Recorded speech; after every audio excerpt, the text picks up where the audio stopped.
still fundamentally a very similar device. So we can take the fact that systems tend to be based or related to existing ones for granted. We can copy the platform files in our kernel.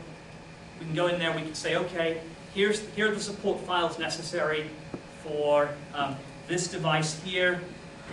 In order to support this device here, which is similar, I simply make a few changes. I copy those files and make a few changes.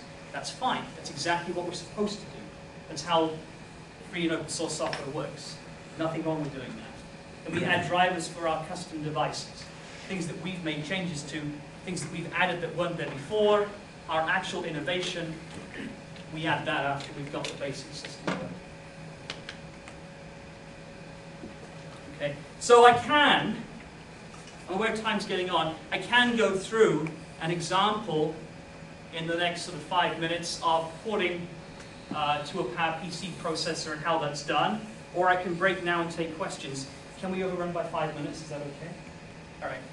So I will go through a brief example of porting Linux to a new PowerPC platform. Okay, so you've got two directories here. You've got the include directory in your kernel source, and you've got the arch directory in your kernel source. Okay, and broadly speaking, what happens is you spend all your time worrying about files within the arch, your arch, and the corresponding include files for that particular architecture. So I'm working on a PowerPC processor. I'm modifying files in arch/ppc. In fact, now it's being renamed to PowerPC, but we'll ignore that. And I put some header files in there to kind of add constants and other things that I want to use. When PowerPC system starts running, there's a standard defined function which every 32-bit PowerPC device, or in this case, this is a slightly different type of PowerPC device, but every single system is going to run this function called platform init when it starts up. Okay, it's going to do some other stuff, architecturally mandated stuff. It's going to get the memory system up and running properly, things like that that are different for every architecture. Then it's going to run platform init.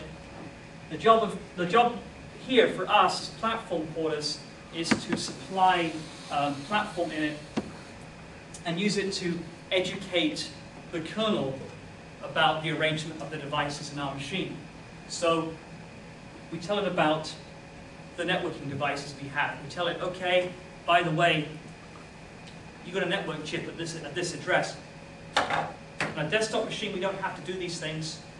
Sometimes in the embedded space, we do have to specifically tell Linux about even things like networking. Okay? But even if we're on a regular kind of machine, we've got a PCI bus and Linux can figure out for itself all the rest of it, we still have to tell the kernel, okay, we have a PCI bus on this machine. We have some very basic components in our machine. We have to educate the kernel that they exist. We have to set up the kernel so it can do everything else. We have to set up we have to set up all the devices in our machine. We have to work around any known issues. Okay, there are lots of bugs in hardware. There are even more bugs when you take a hardware, particular architecture, you build a platform, you're going to make a couple of mistakes. You need to work around known issues. So you go through your Errata documentation that tells you from your third-party suppliers that says, okay, if you try to do this, then this problem's going to happen, and the way to get around it is to modify your startup so that when your machine starts, you do this and this and this and this, and then hopefully that problem won't happen. Okay? So you have lots of kind of workarounds you have to apply early on.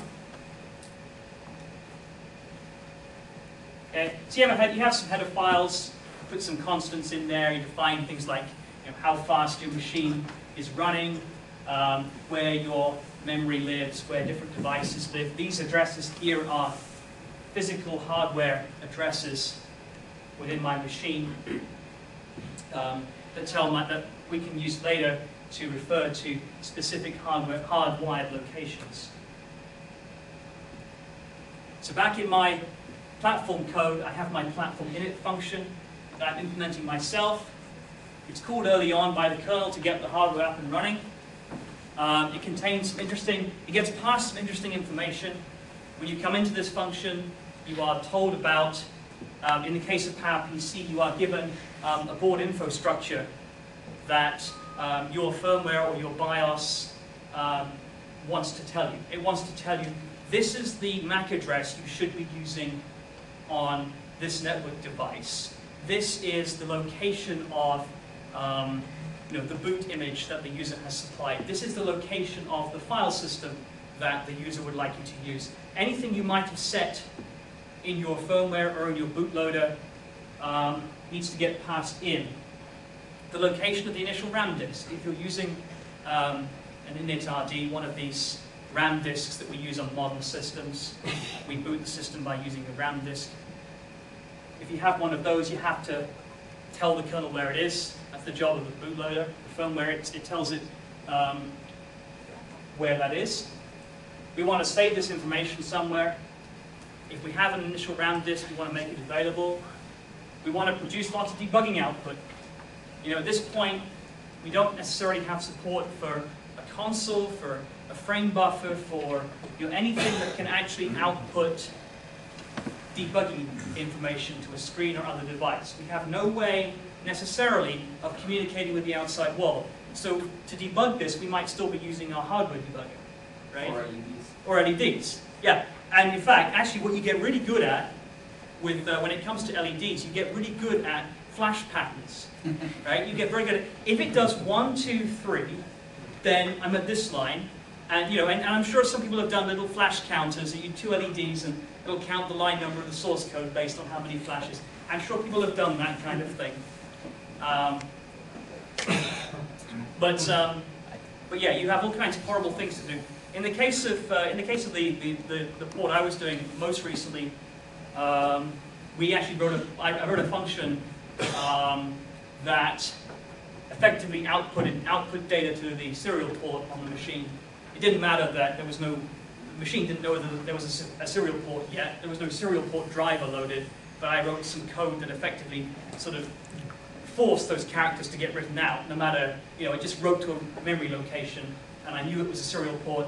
The kernel didn't really understand what it was at that point, but I knew enough to be able to output something useful, at least know what line number I was in my source code when things went wrong.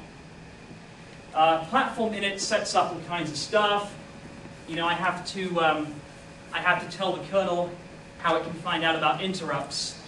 If you take your laptop, anyone who's got a Linux laptop, you type cat proc interrupts on there, you can see the interrupt numbers and what devices are assigned to which interrupts on your machine. You may have to educate the kernel about that, so you can do that. You have to tell the kernel about, how do I reset the machine? When the user types reboot, that's all very well. The machine's gone down, everything's shut down, sitting there. And how does the kernel tell the hardware, okay, that's great, I'm done, physically reset me now, okay? That might be different for different kinds of machine, okay? So, just an anecdote there, the Linux reboot process, in case you didn't know this, reboot in Linux actually uses a couple of system calls.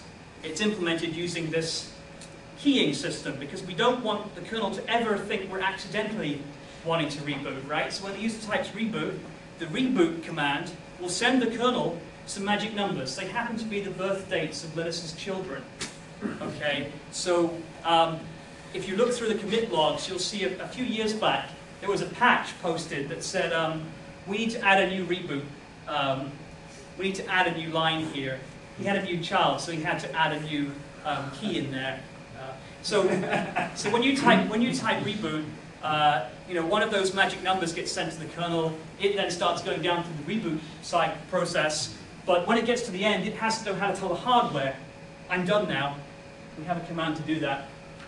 How do I set up time? How do I find out what the current time of day is? How do I, anything like this, how do I find how much memory I have in the machine?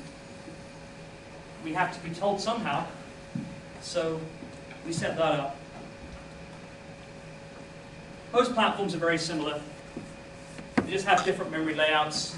You just have basically devices in different locations, different addresses in memory. You know, I have a network card in this machine, I have a network device in that machine. They're fundamentally very similar, but I might need to worry about a change in memory address and location of these things.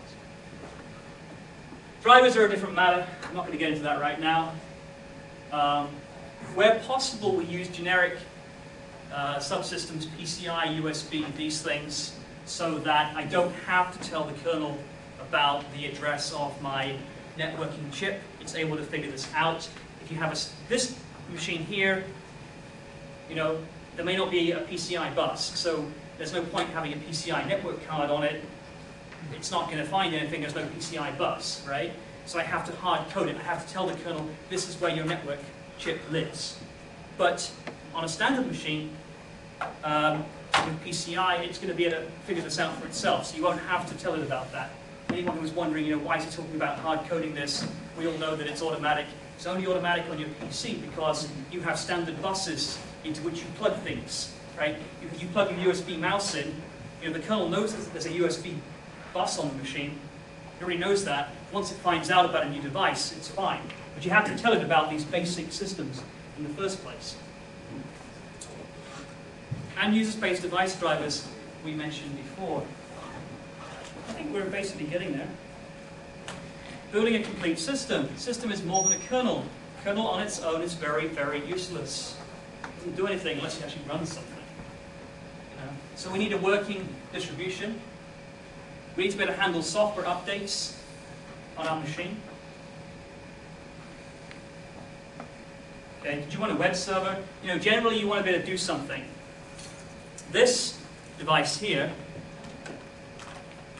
runs the OpenWRT software, openwrt.org, and I expect that Linksys there probably does too. It's software, third-party written software for this device. This happened to run Linux in the first place. The vendor was obliged to release the code, so the community took that code and released a new distribution for this device. It runs a web server, it runs a whole bunch of things, but it also supports Wi-Fi networking, which is what it's designed to do. So, you know, you have to add in the things you actually want to give the functionality. Yeah? I know BusyBox, but not PTX PTX. disk? Yeah.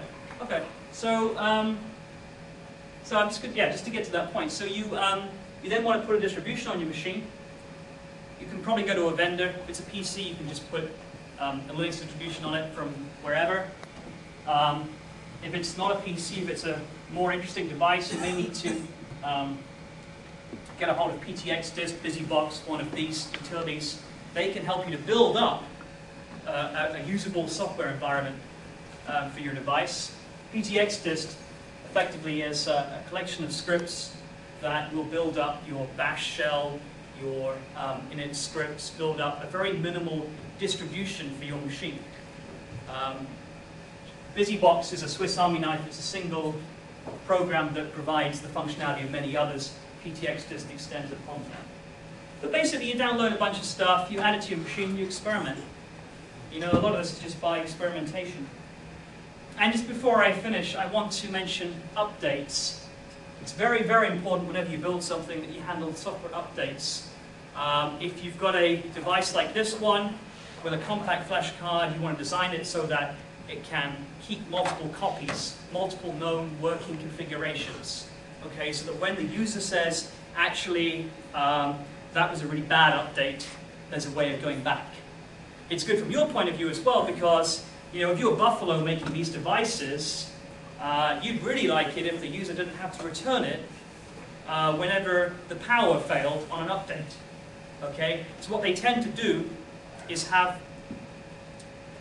a piece of code on here that's not modifiable, that can't be upgraded, that kind of starts the system up and running, a piece of firmware if you like. Then they have the upgradable part, and they'll keep a spare copy, a known working configuration, so that if when the system tries to start up, it for some reason fails, it has something else it can try. In the case of the project I was working on, you know, we had 16 alternative configurations. So when the machine booted up, It can try 16 possible last known working configurations. I like to over-engineer things just a little bit. So